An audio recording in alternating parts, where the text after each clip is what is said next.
Hello, it's Richard Daniel Curtis. I'm the founder of the Mentoring School, and I'm here to share with you a little bit more content from the National Apprentice Mentoring Qualification. Now, one of the things that often we'll hear about are people's misconceptions to do with what the expectations are of an apprentice versus an employee. And we'll talk about this in great detail on the course, because actually the expectations for, let's say, work experience are very different from the expectations of an apprenticeship.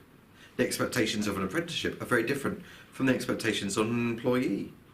And so I just want to share with you just a few thoughts about the differences between the two. When you're supporting an apprentice, when you're working with an apprentice, you very much expect an apprentice to not know how to do a job. You expect an apprentice to learn. You expect an apprentice to be open to learning. You expect you expect a lower productivity rate than a general employee. There's somewhere between 50 and 60% efficiency compared to an employee, for example, with an apprentice. When it comes to an apprentice, you're actually expecting them to have to spend part of their time on coursework. When it comes to working with an apprentice, you're expecting them to think about and need to understand how to learn about workplace relationships and getting on with colleagues, and the differences between that and friendships and relationships outside of work, for example. Whereas with an employee, we very much expect people to come to us with those skills. When we take on an employee, we expect them to have the attitude, to know how to get on with colleagues. We expect them to know workplace etiquette rules, for example. We expect them to already understand about how to get on in a workplace, how to conform to company rules, company standards. We expect them to understand how to dress, for example. We expect that once we've shown them, we expect them to be able to perform tasks independently.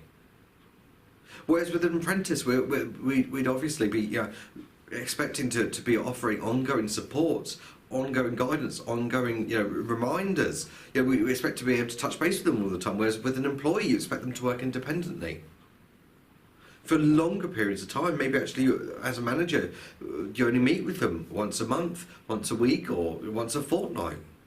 Whereas with an apprentice, you're going to touch base with them and keep track of them and their workloads, every 1 to 2 days.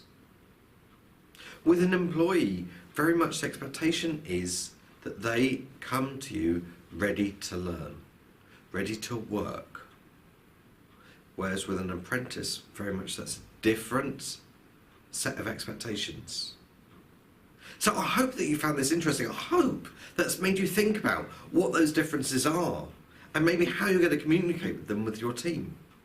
If you'd like to find out more about the National Apprentice Mentoring Qualification and what it can do to help you get the most out of your apprentices, then please head on over to www.thementoringschool.com/apprentice. Alright guys, I will see you soon. Thank you very much.